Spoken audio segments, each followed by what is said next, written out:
Hey all, it's Robin. Welcome back to my channel. Today I am sharing my 15 most anticipated books for 2022. I had a really hard time coming up with this list because there were so many books that I put on my 5-star predictions list that would also be on here. And I didn't want to just rehash all of those books and then like add in a couple more because I was like, oh, I don't want this video to be 30 books long, but I also don't want it to not include those 5-star books. So I had such a hard time coming up with this list, but I ended up landing on 15 books that I'm really excited about. Most of these were not on that 5-star predictions. I did put a couple of them on here because I'm just so excited for them. But if you want to see some other books that I'm highly anticipating and I think will be 5 stars, I will link my 5-star predictions video in the cards as well as in the description box. And I will also link my entire 2022 shelf on Goodreads for all of the books that I am anticipating or have my eye on for the new year. I think it's up to nearly 150 books at this point. So that will be down in the description box as well. I am also considering making a graphic a la Kayla from Books and Lala, who always has like a graphic for her most anticipated books. So I'm considering making that as well so that I can check them off throughout the year. There are 15 books on this list. Some are sequels, some are standalones, some are new to me authors. Let's just get right into the list. So I have my computer off to the side because for some of these, I either don't remember the synopses or I've never read them. So I am going to try and give you at least a somewhat small synopses for all of these. I'm going to try and keep it short since there are 15 books to talk about. I don't want this video to be a million years long. But the first book on this list is Gallant by V.E. Schwab. I am so excited for this book. And it's really funny because I think in a previous year on my blog, I talked about how I was never going to read another V.E. Schwab book because I read the Darker Shade of Magic series and I DNF'd it at book 1. And then I read Vicious and I gave it 3 stars and I was like, maybe this author just isn't for me. But I loved City of Ghosts. And then Invisible Life of Addie LaRue is one of my favorite books of all time. So I am back on the V.E. Schwab train, and this sounds so strange and so good, and I'm really, really excited for it. Everything casts a shadow, even the world we live in, and with every shadow, there is a place where it must touch. A seam where the shadows meet its source. Victoria Schwab weaves a dark and original tale about the place where the world meets its shadow and the young woman beckoned by both sides. The Secret Garden meets Crimson Peak in this standalone fantasy novel. That sounds absolutely amazing. I believe this is set at like an all-girls boarding school. It's fantastical. It sounds super, super strange. And I don't even want to read. Like, there is a full synopsis. Like, that was just like the little pitch. The last little part says she crafts a vivid and lush novel that grapples with the demons that are often locked behind closed doors. An eerie standalone saga about life, death, and the young woman beckoned by both. And I'm really excited. It sounds gothic and creepy. It's set at a boarding school. Just all of the things that I love. And I love that Victoria Schwab is taking like some serious risks with these books. Like, she's tackling like Invisible Life of Addie LaRue, tackling somebody who's like constantly forgotten, and then this one being like the seam between life and death. These are just like really vast ideas, and I'm really, really excited for this book. And this might be my most anticipated book for the entire year, which is wild because Sarah J. Maas has a book coming out and her book is actually not on this list. But I think Gallant is my most anticipated book of the entire year. Next up is a book I had no idea was coming out until really recently, and it immediately skyrocketed to the top of this list, and that is Spells for Forgetting by Adrienne Young.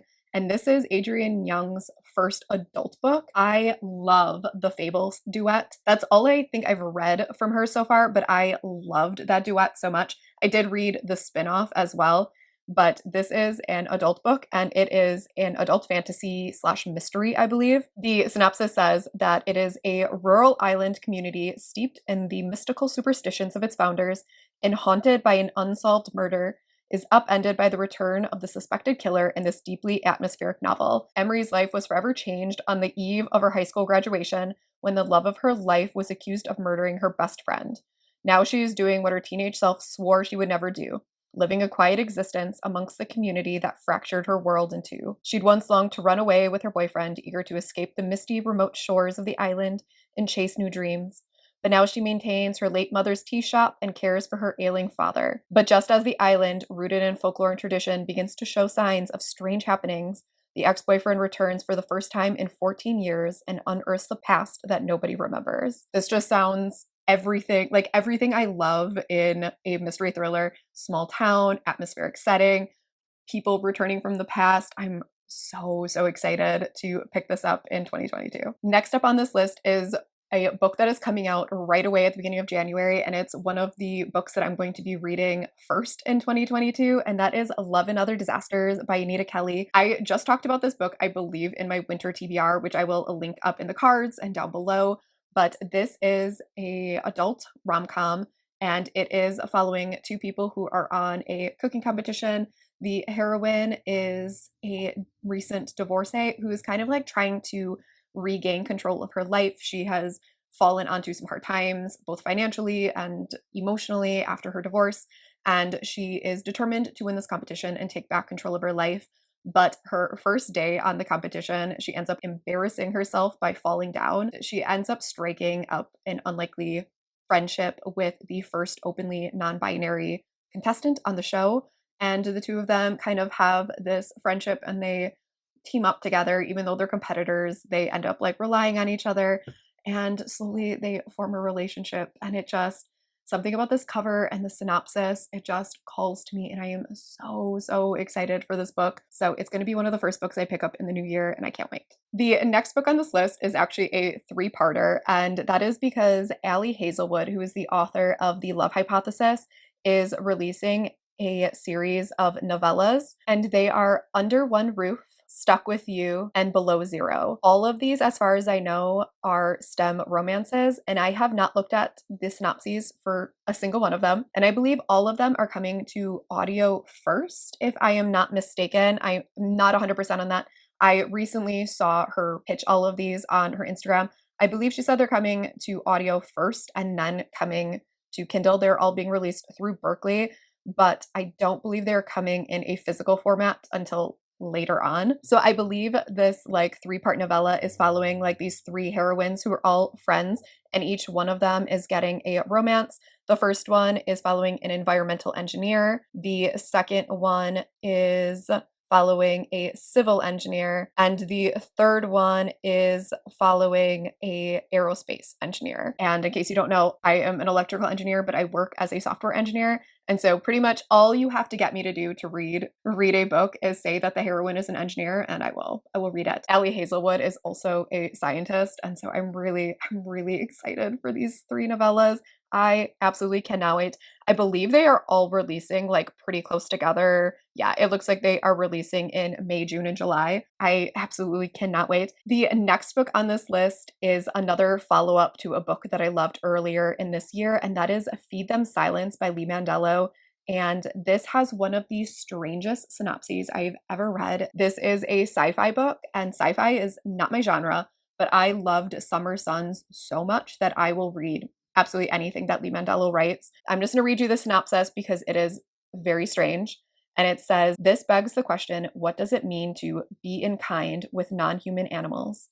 Dr. Sean uses a neurological interface to translate a subject wolf's perception for human consumption. But as her relationship with the subject becomes complicated, she puts her research and marriage at risk. When her grant is accepted, she begins her research of cooperative behaviors in one of Minnesota's last remaining wolf packs. But she is wholly unprepared for the emotional turmoil that comes with inhabiting and translating a wolf's consciousness. The longer she observes the wolf and her pack, the more she drifts away from her wife. As the harsh winter months threaten the pack's survival and her marriage spirals down the drain, she will have to face the consequences of her negligence or let the world of wolves and the world she's known both slip through her fingers." I have no understanding of what this book is about. It sounds like the scientist falls in love with a pack of wolves and it destroys her marriage, and I am so intrigued. And I'm really excited to see the tone of this book, of like the direction of this book. I have no idea where this book is going to go, but I trust Mandelo because Summer Sons was just so good. Next up, would it be a list of mine if Katee Robert was not on it? I am so excited for The Demon's Bride by Katee Robert. This is Katee Robert's first monster romance, and I am I am so ready. Katie Robert is actually the one that like got me into reading monster romances because she was posting about them so much on her Instagram that I had to pick them up. And this is her addition to the monster romance genre. As you can see, it is following this giant dragon. And all I know about it is that this dragon captures this bride, and the two of them fall in love. The heroine's name is Briar Rose, and it says Briar Rose might have the name out of a storybook, but she learned at a very young age that no prince is coming to save her. She'll have to save herself. Unfortunately, even that is an impossible task when she is trapped in a terrifying marriage to a dangerous man. Desperate times call for desperate measures, which is how she finds herself making a deal with a demon, freedom for her husband, and return 7 years of service. I'm so excited. If anyone can pull off like the most epic monster romance, it's going to be Katie Robert, and I cannot wait to see what this book gives me. The next book on this list is a book I know a lot of people have been waiting a lot longer for than I have, but that is The Long Game by Rachel Reid, and this is technically book 6 in the Game Changer series, but this is the follow-up to Heated Rivalry, which was book 2 in that series, and it follows Shane and Isla, and this is the continuation of their romance. I have not read the rest of the books in the series, but Heated Rivalry is one of my favorite books of the year. And I'm so excited that they're getting another romance. I believe it is coming out in April. It doesn't have a cover yet. It doesn't have a synopsis. I don't know like what it follows, but I loved Heated Rivalry so much, and I loved these characters. And they do get like a happily for now at the end of Heated Rivalry, but like there was some stuff that was like left hanging. So I'm so excited for this one. Like I said, I have no idea what the synopsis is because there isn't one yet, but it should be coming in April, and I can't wait. Next up is another sequel, and that is Husband Material by Alexis Hall. This is the follow-up to Boyfriend Material, which was one of my favorite books of last year. We are getting not only the sequel, but I believe next year, or in 2023, we are getting a third book following these characters, which is so exciting.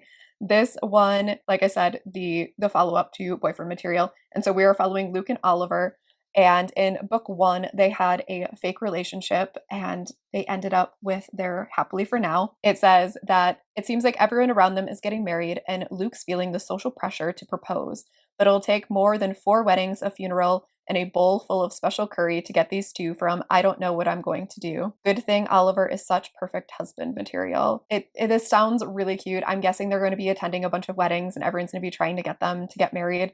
And I loved these characters so much. Their banter, their opposites attract sort of romance is so cute. And I cannot wait to be back with these characters and back in this world. Taking a total turn, the next book on this list is A Wilderness of Stars by Shea Ernshaw. And Shea Ernshaw quickly shot to the top of my like auto-buy favorite authors list after Winterwood, which I know is such an unpopular opinion because a lot of people didn't like that book. But there is something about Shea Ernshaw's writing that just works for me. I love her atmospheric settings, and this sounds like it is going to be right in line with that. And this is actually another like sci-fi fantasy, which is really weird that I have so many like sci-fi-esque books on this anticipated list. So it says we're following a girl who has lived in the valley her entire life, forbidden by her mother to leave the safety of its borders because of the unknown threats waiting in the wilds beyond. But when her mother dies, she begins to see stars falling from the sky. It is an omen she can no longer ignore, forcing her to leave the protective boundaries of the valley. But the outside world turns out to be much more terrifying than she could have imagined, and people are gravely sick. They lose their eyesight and their hearing just before they lose their lives. What she keeps to herself is that she is the last astronomer, a title carried from generation to generation, and she is the only one who carries the knowledge of the stars. Knowledge that could hold the key to the cure. When the locals spot the tattoo on her neck in the shape of a constellation, the mark of the astronomer, chaos erupts as the threats her mother warned her about become too real. Fearing for her life, she is rescued by a girl who will lead her to Noah, a boy marked by his own mysterious tattoos. The 3 of them on the run from the men who are hunting her will cross the plains in the search of the cure the stars speak of.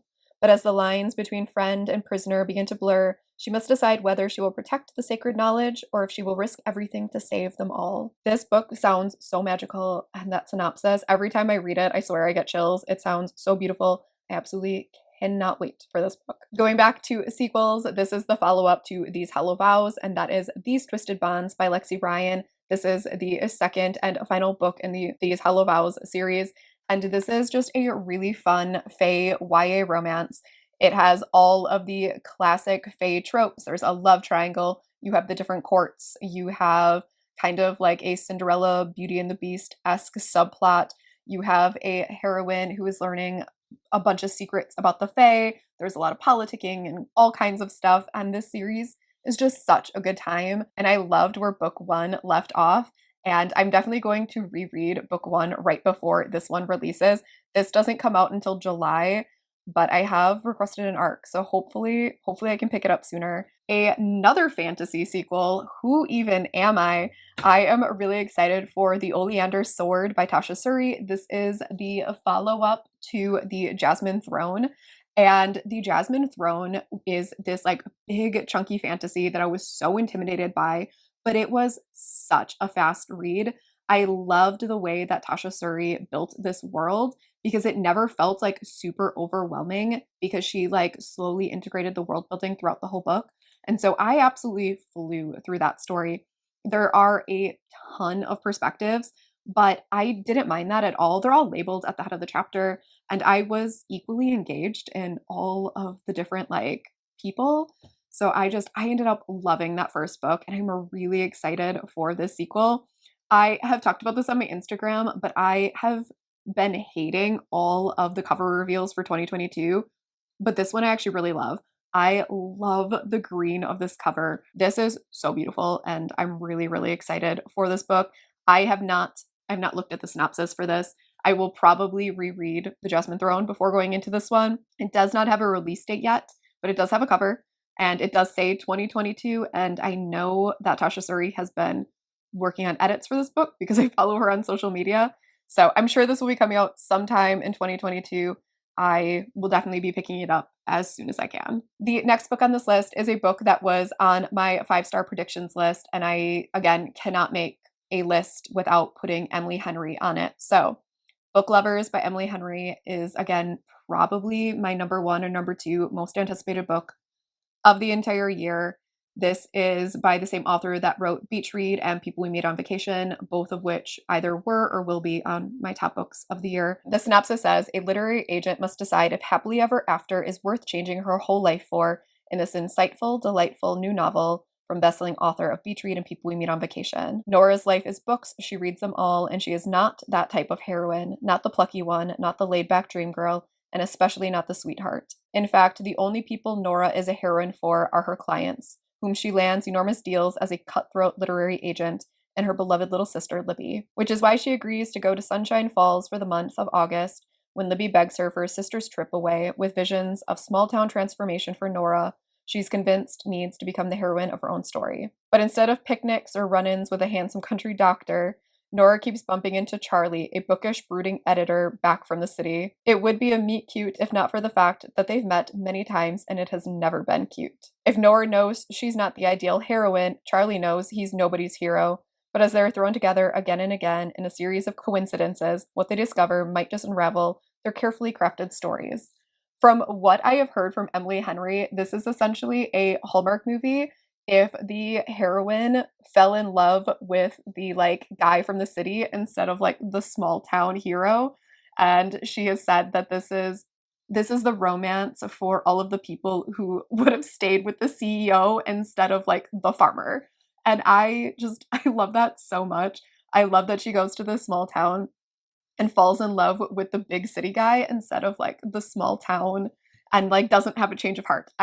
I'm so excited for this. I think that is such a fun twist on like such a classic trope, and I can't wait. I'm sure I will love this one. I give all of Emily Henry's books 5 stars, and I cannot wait. The next book on this list is another book that was on my 5-star predictions list, and it was one I just could not go without talking about, and that is The League of Gentlewomen Witches, which is the sequel to The Wisteria Society of Lady Scoundrels by India Holton. I know that book one was a bit of a hit or miss for people, but book one just took me by such surprise. It is so quirky and different and weird and out there, and you are following pirates in Victorian London who fly houses, and it is strange, and I just had such a good time with it.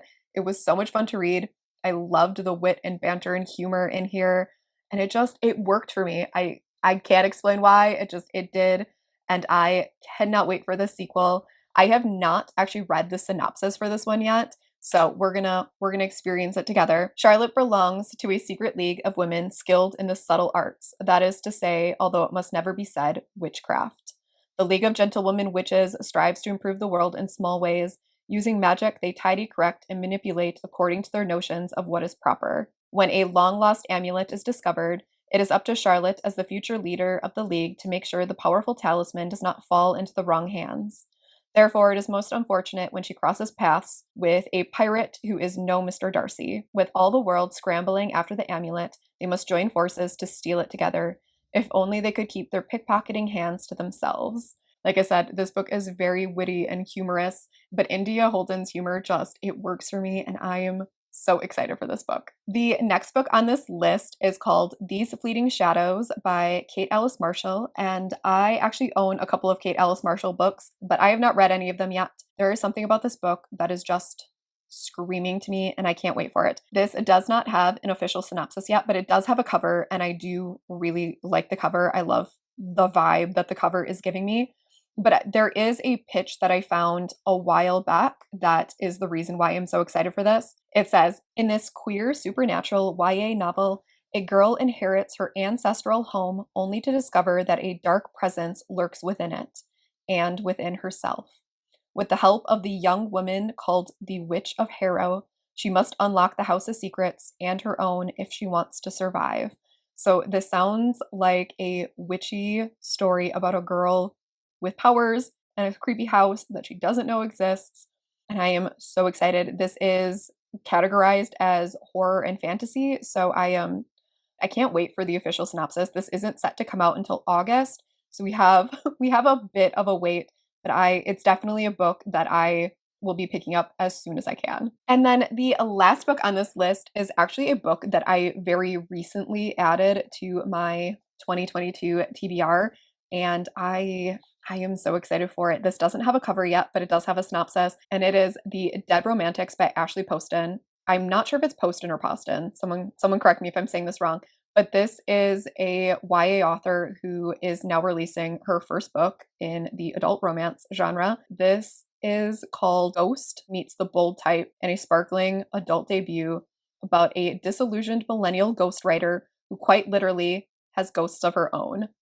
As far as I could tell from the synopsis, we are following a heroine who is a ghostwriter for a very famous romance author. She ends up having to take some time away, and she returns to her childhood home to bury her father, and they are the owners of a funeral parlor in the South. While she is at the funeral parlor, she sees the ghost of this really attractive man, and he doesn't know why he's there. She doesn't know why she can see him. And I'm assuming they have a romance, and I have no idea how that's going to work out. But I am so excited for a ghost-inspired romance. And I've heard really good things about this author as well. They wrote the Geekerella series as well as Among the Beasts and Briars. I haven't read any of those because they're not really my genre, but I've heard really good things about this. I'm excited for a ghosty adult romance. And this one is set to come out in July. So we have a bit of a wait, but I'm really excited for it. So that is it for my 15 most anticipated books for 2022. Like I said, all of these will be linked down below, as well as my entire 2022 Goodreads shelf.